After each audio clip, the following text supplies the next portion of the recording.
स्वर कोकिला लता मंगेशकर किसी पहचान की मोहताज नहीं है। उन्हें भारत के सर्वोच्च सम्मान भारत रत्न से नवाजा गया। इसके साथ ही पद्म विभूषण, पद्म भूषण और दादा साहब फाल्के अवार्ड सहित कई सम्मान लता जी ने अपने जीवन काल में प्राप्त किए।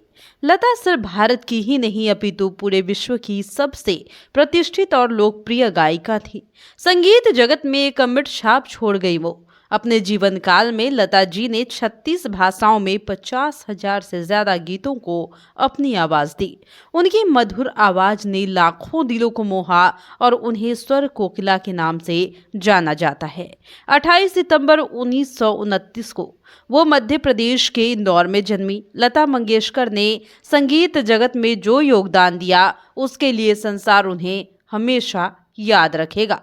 6 फरवरी 2022 को लता जी ने हमेशा के लिए इस दुनिया को अलविदा कह दिया, लेकिन उनके गीत आज भी लोगों की जुबान और दिलों में जिंदा है और साथ ही जिंदा रहेगा।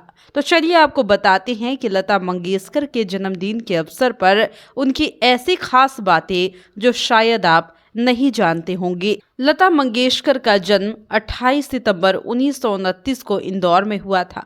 उनके पिता पंडित दीनानाथ मंगेशकर एक प्रसिद्ध शास्त्रीय गायक और नाटककार थे। स्वर कोकिला ने अपने पिता से ही संगीत की शिक्षा ली। बचपन से ही उनकी प्रतिभा में निखार आने लगा और उन्होंने बहुत कम उम्र में ही गाना शुरू कर दिया था। भारत रत्न लता मंगेशकर ने 13 साल की उम्र में अपने फिल्मी करियर की शुरुआत की। 1942 में उन्होंने मराठी फिल्मों में एक्टिंग की थी। एक मराठी फिल्म किती हासिल में उन्होंने मराठी गीत भी गाया था, लेकिन उस गीत को फिल्म में शामिल नहीं किया गया। इस गीत से ही उनकी गायकी का सफर शुरू हुआ था।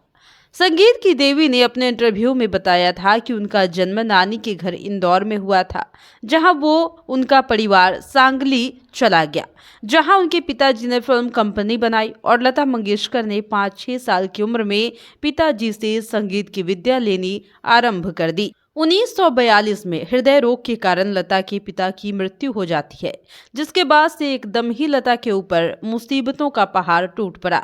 लेकिन लता ने हौसला नहीं हारा और अपनी प्रैक्टिस जारी रखी। लता मंगेशकर 14 साल की उम्र में मुंबई नाट्य महोत्सव में अपने मौसी गुलाब गुडबोले के साथ हिस्सा लेने गई थी, जहां पर वो अपने चाचा कमलनाथ मंगेशकर के घर पर ठहरी और संगीत का रियाज करना आरंभ किया।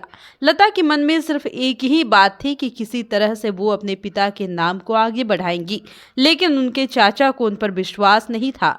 उन्हें लगता था कि लता उनके भाई के नाम को खराब कर देगी। इसी बात की चिंता उनकी विजया बुआ को हुई और साथ ही उन्हें भी कोल्हापुर लेकर चली गई। इन सब की बातों से लता मंगेशकर आहत हुई और रोने लग गई। जिसके बाद लता ने अपने मौसी से इस बारे में बात की तो मौसी ने कहा कि तुम अपने पिताजी को याद करो, वही तुम्हें राह दिखाएंगे। लता ने अपने एक इंटरव्यू में बताया था कि बम्बई नाट्य महोत्सव के आयोजन से पहले उनके पिता उन्हें सपने में नजर आए थे, जिनसे प्रेरणा लेकर लता ने आगे बढ़ना शुरू किया और फिर कभी पीछे मुड़कर नहीं देखा।